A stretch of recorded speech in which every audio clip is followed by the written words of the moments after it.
My name is Kai Dong. I'm 31 years old, and for the last 7 years I've been working alone building blockchain payment systems from a tiny apartment in Da Nang. Not that my family understood, not that they tried. Every family gathering felt like a replay of a script I didn't write. They'd ask polite questions about when I'd get a real job, then move on to the same tired jokes about Bitcoin boys or how I was still playing with that imaginary internet stuff. I laughed along, nodded, swallowed it. But this time I had a secret. One I wasn't ready to share just yet. Yesterday, I received a final offer $31 million for the protocol I'd created. 7 years of coding through the night, ramen dinners, failures, restarts, and finally someone saw what I had built. They wanted to buy it, and I was ready to let it go. Your brother-in-law Dung said the car dealership is still hiring. Dad added, his voice low as if he were trying to protect me from humiliation. Decent salary, good benefits.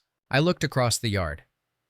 Dung was showing off his new designer watch, probably bought from last month's commission. When he caught my gaze, he gave me the same sympathetic smile he always did. A smile that said, "You tried, buddy, but maybe it's time to grow up." I sipped my beer, said nothing, let the moment pass. Later that night, driving home, I got a text from my sister Min Hang. "Don't mind Dad, he just doesn't want to see you struggle." I didn't answer. They didn't know. They never really knew. And maybe that was my fault too. Back in my apartment, I opened my laptop and stared at the screen. The $31 million wire transfer was marked pending. By Monday, it would be final. My life on paper was about to change forever. But somehow it didn't feel like celebration. It felt quiet. I thought back to when it all started. I was 15. My mother bought me a second-hand laptop from a garage sale thinking I'd use it for schoolwork. Instead, I taught myself to code. I stayed up until 3 a.m. some nights completely immersed. I wasn't chasing grades. I was chasing understanding. They called it a phase, just like my brief obsession with astronomy or the year I wanted to be a skateboarder. "He'll grow out of it," they told relatives when they asked why I never came out of my room. But I never did. I earned a partial scholarship to National University in Ho Chi Minh City. I majored in computer science. I was expected to follow the traditional path: internship, entry-level job, climb the corporate ladder. Safe. Predictable. Instead, I dropped out in my 3rd year. Blockchain was still new then, messy, volatile, misunderstood. But I saw something in it. A chance to build systems that didn't rely on trust in broken institutions. To create tools that didn't need permission from a bank, a government, or even a family. When I dropped out, my dad didn't speak to me for 4 months. My mother cried. Min Hang tried to mediate, but eventually she gave up trying to explain my decisions at family dinners. "I just don't understand why you'd throw away your degree," my dad had said when he finally spoke to me again. "Your grandfather worked the rice fields so his kids could go to school. And now you're throwing it away to gamble." I tried. I really did. I told them about smart contracts, about removing middlemen, about decentralized trust. But 5 minutes into my explanation, their eyes glazed over. So I stopped explaining. And I started building. While friends got married, bought condos, posted travel pictures, I was chasing problems no one else was looking at. I lived on takeout and instant noodles, surviving on caffeine and sheer will. Sometimes the silence was comforting. Other times it was crushing. The first shift happened 8 months ago. I published a white paper on a new blockchain optimization protocol. Within days, my inbox was flooded. One message stood out, from a woman named Lan An representing Blue Peak Ventures, a European investment firm. "Your protocol solves something we've been trying to crack for 2 years. Can we schedule a call?" I thought it was spam at first, but we met, over video. "Do you realize what you've built, Mr. Dang?" she asked me. I didn't. I just knew it worked. 3 weeks later, they offered me $4.5 million. I turned it down. 6 weeks after that, the offer doubled. I turned that one down too. And then Min Hang called. "Dad's not doing great. His blood pressure's out of control. They say he might need surgery this year. Nothing critical yet. But I thought you should know." I asked her, "Do you need help?" There was a pause. Then, "We'll figure something out." That night, I stared at a new offer, $17 million, and I couldn't help but wonder, what's the point of solving complex global problems if you can't even help your own family when it counts? 2 days before the reunion, I was on another video call, this time with 5 executives from Blue Peak. They made their final offer $31 million and a 2-year consulting contract at $240,000 per year. I asked for an hour, walked around the streets near my apartment, past families having dinner on sidewalks, kids riding old bikes, their parents chatting over small plastic tables. Their lives were normal, understandable, visible. Mine wasn't, but it didn't make mine any less real. I went home, signed the contract, closed my laptop, and stared at the wall for a long time. I should have felt triumphant. Instead, I felt like I'd just lost something I never really had. That Sunday evening after the family barbecue, after the jokes, the watch flashing, and the unsolicited job advice, I sat in my apartment staring out the window. The glow of Da Nang's skyline flickered in the humid night air like signals on a faulty circuit board. The transfer was still marked as pending, but the decision had already been made. I wasn't going to prove anything. Not to my father, not to my uncle, not to Dung, not to anyone who laughed every time I mentioned blockchain. Instead, I opened a private banking portal and created a new trust account. Then I made a list, 5 names. My parents, Min Hang, her daughter Na, Uncle Bao, who lost his job at the docks last year. Even Dung made the list, not because I liked him, but because he was family, and he had his own pressures to carry. I knew exactly what I was going to do, and none of them would ever know it was me. The next week, I met with a financial consultant in Ho Chi Minh City, a woman named Than Van, who specialized in wealth concealment and legacy philanthropy. That's what the card said. But in her presence, it felt simpler, honest. She wore no watch, no labels, just quiet confidence and crisp logic. Most people in your position want to make a splash, she said, reviewing my notes. A penthouse, Ferrari, maybe a front-page feature in Forbes Vietnam. I shook my head. That's not me. She nodded slowly. I didn't think it was. Together, we structured 5 charitable vehicles, some under my name, others fully anonymous. A community health grant for families with medical emergencies, a technology scholarship for students from Na's middle school, a heritage preservation fund to cover the back taxes on my grandfather's farm, and 2 family emergency accounts set up under fake foundations but routed directly to providers. No headlines, no press releases. Just help quietly delivered. 3 weeks later, Min Hong called. Her voice cracked on the first word. Na's dentist called today. She qualified for a full orthodontic grant. It just showed up, out of nowhere. I smiled but said nothing. And Dad's surgery. The hospital called this morning. A foundation is covering the entire bill. That's great, I said gently. Sounds like luck is on your side. She hesitated. It's weird, right? All these things lining up. Maybe life's finally cutting you some slack. 2 days after that, Dung messaged me. Hey, you hear about the farm? I hadn't. What happened? Someone paid off all the back taxes. The land office says it was a heritage donation. No one knows who. Your dad's freaking out. I stared at the message for a long time before replying. That's incredible. That weekend, our extended family gathered for a small party at the old farmstead. Tables were laid under string lights and the air smelled of grilled pork incense and mosquito repellent. My father stood up to give a toast. I don't know who saved this land, but whoever they are, they brought back something bigger than property. They brought back hope. He wiped his eyes. It was the first time I'd seen him cry since my grandfather's funeral. Everyone raised their glasses. Maybe it was Cousin Koi, my aunt said. He's doing well in management. Koi laughed. I wish I could take credit. Maybe one of those overseas philanthropists someone else offered. Dung smirked. Maybe a tech billionaire doing karma drops. My dad chuckled and looked right at me. Well, we know it wasn't from Kai's crypto money. The table erupted in laughter. But this time, it didn't sting. This time I laughed with them. Because it wasn't about proving anything anymore. It was about something far more personal. 3 months after the acquisition, I got another call from Lan An at Blue Peak. Just wanted to let you know we've integrated your protocol ahead of schedule. The early numbers are beyond good. You've hit your bonus threshold. And then some. How much are we talking? Another $11 million conservatively. My fingers froze above the keyboard. That made my total net worth over $42 million. Congratulations, she said. You've built something extraordinary. I thanked her and hung up. Then sat in silence, surrounded by the same mismatched furniture, the same flickering desk lamp, and the same secondhand coffee machine I'd used since college. There was no applause. No fanfare. Just the hum of the AC unit and the gentle click of the fridge. Success, it turned out, was quieter than I expected. Later that week, my mom called. "Dad wants to talk to you," she said, "about what I don't know. But he's been reading articles lately about blockchain." I blinked. Seriously? He's changing Kai. Slowly. "Maybe you should come to dinner." I agreed. When I arrived, Dad was waiting outside. He looked smaller somehow, less rigid.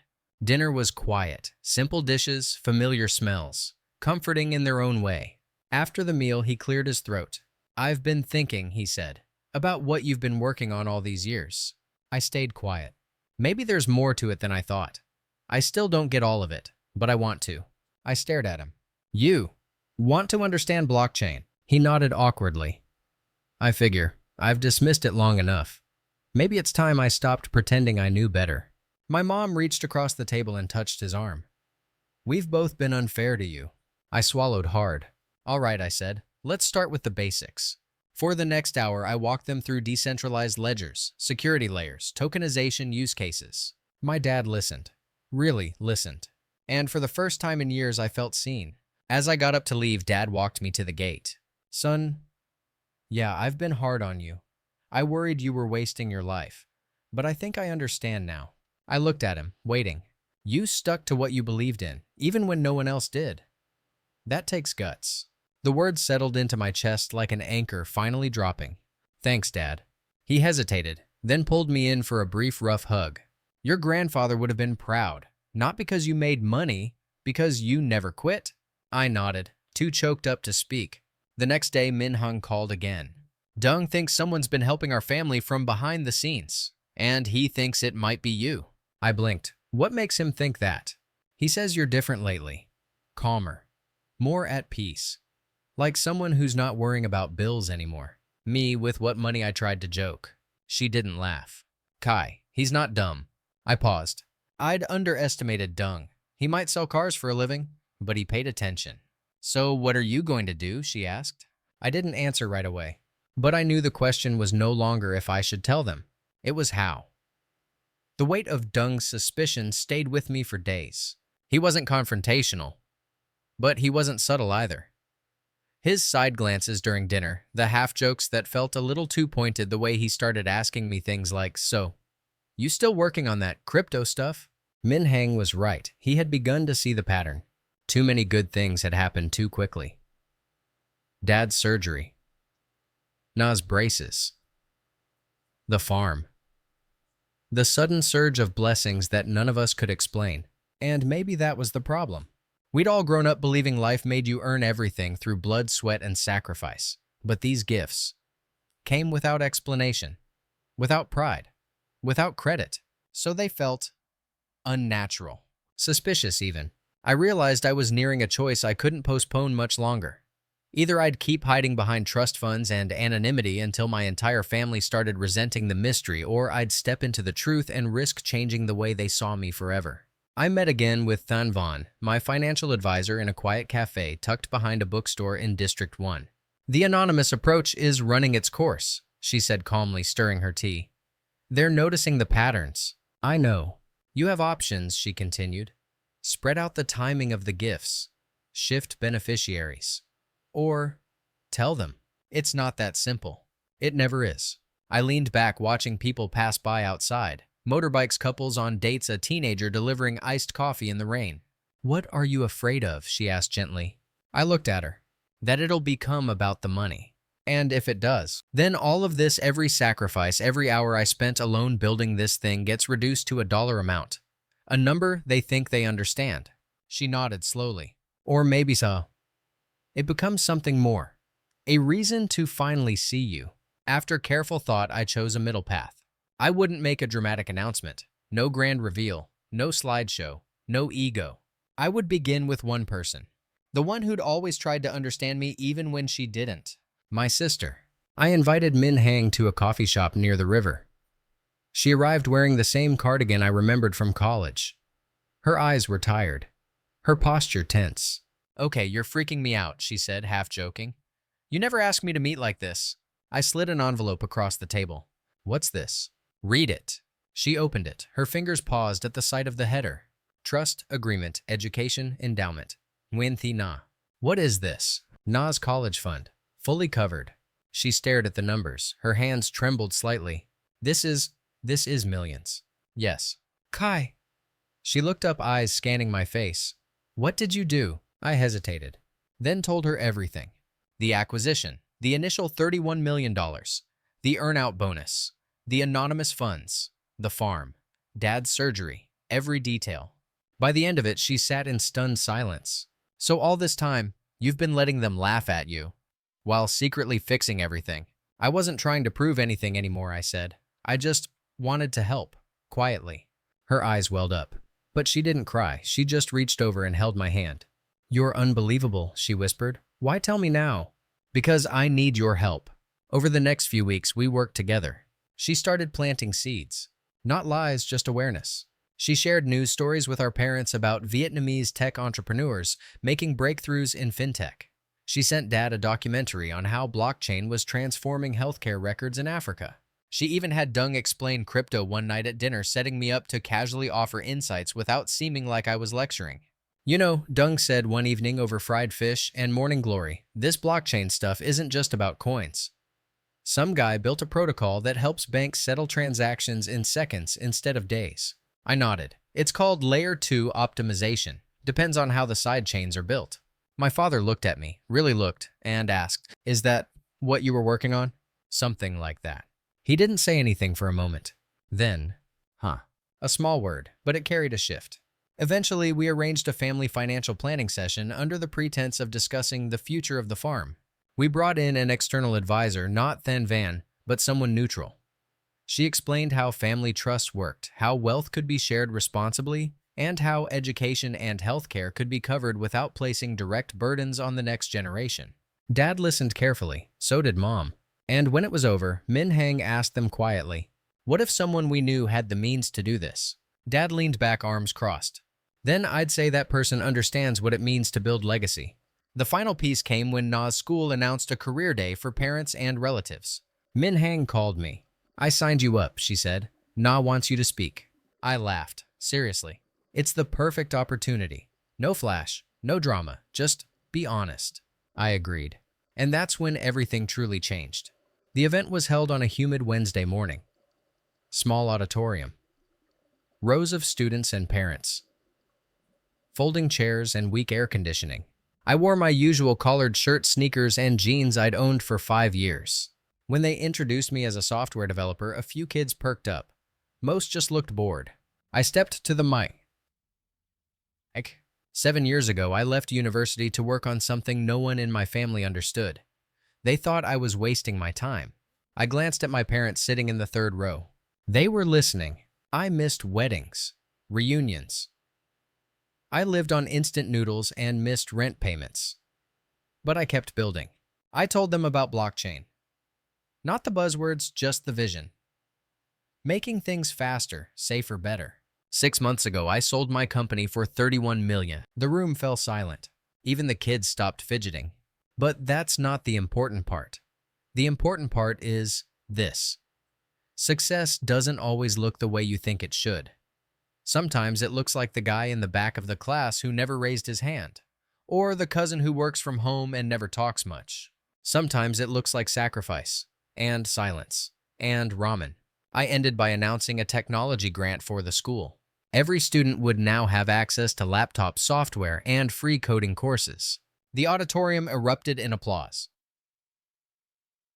Nay ran up and hugged me, and then so did my parents. Outside, as we walked to the parking lot, Dad was quiet. 31 million, he finally said. Actually closer to 42 with bonuses, I admitted. He blinked. The surgery, the farm, that was all you? I nodded. I didn't want it to be about me. I just wanted to help. He paused, then did something he hadn't done since I was a boy. He took my hand. Firm, warm, steady. You're not the son I thought I'd have, he said softly. But maybe you're the son I needed. 2 weeks after the career day speech, my parents asked me to come over for dinner again. No big occasion. No surprise announcements. Just dinner. That in itself was a shift. For the first time, I was being invited not as the misunderstood tech guy who made everyone uncomfortable, but as their son. someone who had in their eyes become real. Mom made canchua grilled pork and steamed rice. Dad even brought out the good fish sauce, the one he kept hidden at the back of the cabinet. After we ate, I helped him unpack a few boxes in the garage of their new house, a modest one-story place I had bought for them through the family trust. It was closer to Min Hang's, and more importantly, didn't have stairs, which made it easier for Dad to move around post-surgery. He opened a box of old fishing gear and smiled. "Still smells like salt water," he said. I smiled back. "Remember that trip to Kuadai? When we didn't catch anything, but came back with sunburns. We caught one thing," he corrected. "A flat tire on the way home." We both laughed. And then he grew quiet. "You know, I still don't fully understand what you invented, but I'm trying. I really am. That's all I ever wanted, Dad." He placed a hand on my shoulder. "I'm sorry I didn't trust you earlier." I shook my head. "You couldn't have known."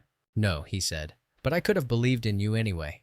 Later that evening, the whole family gathered on the back patio. A low-key celebration for nothing in particular. Dung was there grinning ear to ear as he scrolled through something on his phone. "Guess what?" he said, raising an eyebrow. "I got offered a job at a new dealership. Base salary's higher, better bonuses, and no more mandatory weekends." "That's great, man," I said. He nodded slowly. "Yeah, it is." Min Hang was sharing updates about her new accounting practice, something she'd dreamed of for years but never had the resources to start. "I already have 3 clients lined up," she beamed. "I get to choose who I work with, and I don't have to explain myself to anyone." Nay was sitting with Mom, teaching her how to buy Bitcoin using a learning app. Mom squinted at the screen, confused but curious. "What's this about a digital wallet?" "It's where you keep your coins, Grandma. Like your purse, but online." I watched them all from a distance. And for the first time in a long time, I didn't feel like an outsider looking in. Later, I stepped away for a few minutes to catch some fresh air. I walked to the edge of the yard where the soft buzz of the streetlights mingled with the distant sound of a scooter passing by. My phone buzzed. An email from Blue Peak. Another company, a fintech group based in Seoul, wanted to license my consulting services. The offer, triple my current rate. I read the message twice, then locked my phone without responding.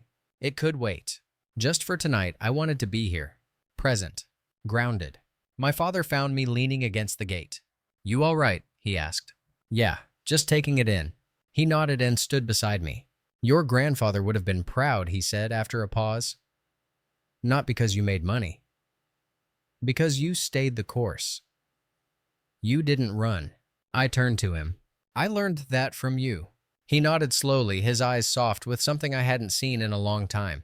"Come back inside," he said. "Your mother's asking if she should invest in Ethereum now." We both laughed. And as we walked back shoulder to shoulder, I realized something. What I built didn't just change our finances. It changed the way we saw each other. It rebuilt a bridge I thought had long collapsed. But of course, things were never quite that simple. A few days later, Min Hang called me. Her voice was low, almost conspiratorial. "Dung's putting pieces together again." "What now?" "He said the timing of everything is too perfect. He doesn't believe in coincidences anymore." "Does he think it's me?" "Yes, he won't say it outright, but he's sure." I let out a breath. Maybe he's not wrong to think that. She hesitated. "I think you need to talk to him." So I invited Dung to grab coffee, just the two of us. We sat at a sidewalk table under a faded umbrella as scooters roared past. He didn't waste time. "How much did you really sell it for?" "What?" "The project, the crypto thing, whatever it was. How much?" I looked at him. "Why does it matter?" "Because if it was you helping all of us, it means I've been acting like a fool to the one person who actually had my back." I stayed quiet. "It wasn't just the money," he continued. "You changed. You got calm. Like a guy who'd already won something but didn't feel like bragging." I gave a slow nod. 31 million. Then another 11 in bonuses. He exhaled sharply. "Holy..." I raised a hand. "I'm not telling you this to show off. I know. I just want you to understand. I never did any of it for recognition. I didn't want to embarrass anyone. I didn't want to change how the family treated each other." "Too late," he muttered, smiling. "You changed everything. For the better." We sat there in silence for a moment. Then he extended his hand. "I've offered you a job at the dealership more times than I can count," he chuckled. "They were good offers," I replied, shaking his hand. "Just not my road." A few weeks later, I stood with Min Hang in a small office downtown. We were setting up something bigger now. a family trust formally structured with long-term governance. This time with transparency carefully planned, gradually introduced. She would help oversee it, quietly, sensibly. "You've changed the story of this family," she said, looking at the paperwork. "No," I said. "We did." Because it wasn't just about the money anymore. It was about restoring dignity, offering stability, and making sure that Na and anyone after her never had to prove their worth by suffering first. It was about creating a family that didn't need to be convinced of your value, only reminded. That night, as I lay in bed, I thought about everything I used to crave: validation, recognition, a simple "I'm proud of you," and how strange it felt to finally have it without asking. Not because I proved them wrong, but because I proved I never needed to. The week we launched the family trust, everything shifted. Not because money changed hands, it had already done that, quietly. But because for the first time everyone knew why, and that made all the difference. My parents now understood that what I had built wasn't just some digital experiment. It was structure, purpose, a system that had held them all of us even when we didn't realize it. And Min Hang, she became the steward of the story, not just of the trust, but of what we had learned through it. That family isn't defined by who gives advice the loudest, it's who stays standing when the rest of the world leans away. One Sunday morning, Na came over with her school project. She was making a video presentation on people who changed my life. I thought she'd ask me to help her edit it, but instead she handed me a notebook. "I want to interview you, Uncle Kai." Me. "Yeah, you used to work on something no one understood, and now it helps so many people." I smiled, a lump forming in my throat. "Okay," I said. "Ask away. When did you know what you were building would work?" I paused. "I didn't," I said honestly. "I just knew it mattered to me, even when it didn't matter to anyone else." She scribbled in her notebook. "Did you ever want to give up?" "All the time." "So why didn't you?" "Because I knew someday someone would benefit. Maybe not me. Maybe not even someone I'd meet. But someone." She looked up. "Like me." I nodded. She hugged me. And just like that, 7 years of isolation, rejection, and quiet sacrifice felt worth it. A month later, we celebrated Dad's 65th birthday at the new house. It was simple: grilled chicken, rice, paper rolls, string lights in the yard. But everything felt different. Dung had just finished a coding fundamentals course he'd taken online. He kept telling me about a side project he was working on, a mobile app for used car inventory. "Never thought I'd be excited about debugging," he laughed. "Welcome to the dark side," I teased. Min Hang had signed her 5th client. Her practice was thriving, built on the same principles. We'd structured the family trust around transparency, long-term planning, and compassion. Mom, she'd joined a Facebook group for crypto beginners. "I only ask the questions," she clarified. "I don't give advice." Wise choice, I smiled. Even Dad had changed. He started reading articles about blockchain. Sometimes he'd send me links at midnight followed by, "Don't understand this, but proud of you anyway." That night after the party, I walked out to the garden again. Same spot, same breeze, same distant hum of the city. My phone buzzed. Another consulting offer. This time from a startup accelerator in Singapore. Generous contract. Equity. Big potential. I didn't open the attachment. Not yet. Instead, I looked up at the sky. No stars that night, just the glow of Da Nang reflecting in the clouds. I used to think success would feel like a spotlight. Something loud, bright, obvious. But standing there, it felt more like breathing. Something I didn't need to think about anymore. Something I had earned not just in money, but in meaning. A week later, Min Hang shared a message she'd received. It was from our cousin Koi, who had left the country years ago and hadn't spoken to most of the family since. "Heard what Kai did. Just wanted to say, I see him now. We all do." That was the thing about truth. Once spoken even softly, it traveled farther than any announcement. Eventually, word spread, quietly, respectfully. Not everyone believed it at first. Some still thought I got lucky. Others assumed I sold some coins at the right time. Some even tried to downplay it as timing or coincidence, but no one could deny the impact. Na's school launched a coding lab in my name, but only because Min Hang insisted. "He'll never ask for credit," she told the principal. "That's why he deserves it." I attended the ribbon cutting but stayed in the back. Let others take the photo ops. That was never the point. And maybe that's the quietest lesson of all. When I was younger, I thought being seen meant being understood. That if my family saw what I built, they'd finally respect me. But what I learned was this: Respect isn't something you're given when you succeed. It's something you give yourself when you choose to keep going. Even when no one is clapping, no one is watching, and no one understands. Because eventually, they will. Not because you told them, but because the evidence becomes too big to ignore. Years ago, I sat alone in a tiny room writing code that felt like a whisper in a world of noise. Now, that whisper became a system. That system became a solution. And that solution saved my family not with noise, but with consistency. Not with revenge, but with clarity. Final scene. At the dinner table one evening as we passed dishes and made jokes, my dad raised his glass. "To Kai," he said, "the most stubborn man I know." Everyone laughed. He didn't yell, didn't fight, just waited until the rest of us caught up. I smiled, quiet, grateful, because I didn't need the last word. I already had what mattered most: peace, clarity, and a family that finally knew who I was, not because I changed, but because I stayed.